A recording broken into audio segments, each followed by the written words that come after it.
Tokyo में गर्मी का मौसम धीरे धीरे ढल रहा था। 1969 का वह साल जब बदलाव हर जगह था।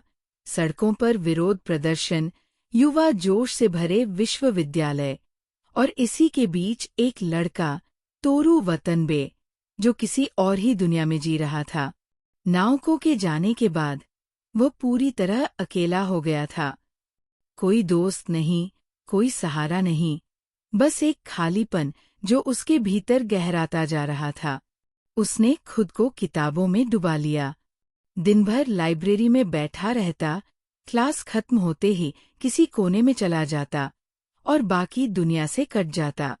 लेकिन ये अकेलापन ज्यादा दिनों तक नहीं टिकने वाला था, क्योंकि उसकी जिंदगी में एक नया नाम आने वाला था, मिडोरी। मिडोरी, एक नाम जो नाओको से बिल्कुल अलग था। जहां नाओको शांत और गहरे भावों में डूबी रहती थी, वहीं मिडोरी किसी तेज जलती हुई लौ की तरह थी। वह हर समय हंसती, बोलती और जिंदगी को पूरे जोश से जीती थी।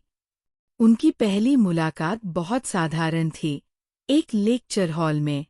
मिडोरी ने पहली बार तोरू को देखा और बिना किसी झिझक के उससे बात करने लगी। वो अजीब सवाल पूछती, कभी कभी बिना किसी वजह के हंसती और हर चीज में उत्साह दिखाती। तोरू के लिए ये सब नया था।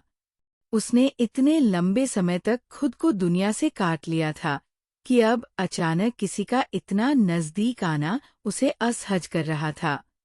लेकिन फिर भी वह मिडोरी की तरफ खिंचता चला गया। वे साथ समय बिताने लगे, कभी किताबों की दुकानों में, कभी टोक्यो की भीड़-भाड़ वाली गलियों में और कभी किसी शांत कॉफी शॉप में।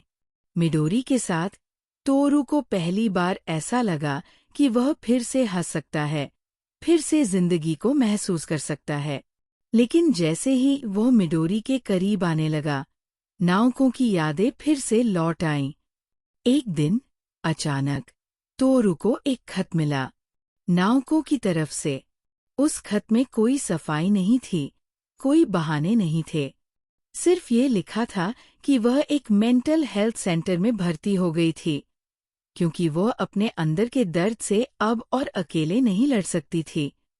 तोरू को समझ नहीं आया कि उसे कैसा महसूस करना चाहिए।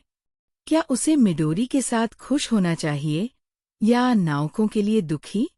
ये पहली बार था जब वो दो रास्तों के बीच खड़ा था, एक नया जीवन जो मिडोरी की हंसी के साथ था और दूसरा वह अतीत जो नाओको की उदासी में डूबा था।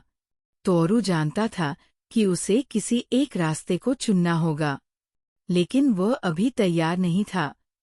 कभी-कभी जब हम किसी मोड़ पर खड़े होते हैं तो सबसे मुश्किल चीज ये होती है कि हम खुद से ये पूछें, क्या हम सच में आगे बढ़ना चाहते हैं? और शायद तोरू के लिए ये सवाल अभी बाकी था। अगले अध्याय में तोरू पहली बार नाओको से मिलने जाता है, उस जगह जहां वह अपने टूटे हुए दिल को जोड़ने की कोशिश कर रही है। क्या उनका प्यार फिर से वही रंग लाएगा या ये कहानी सिर्फ और ज्यादा उलझ जाएगी?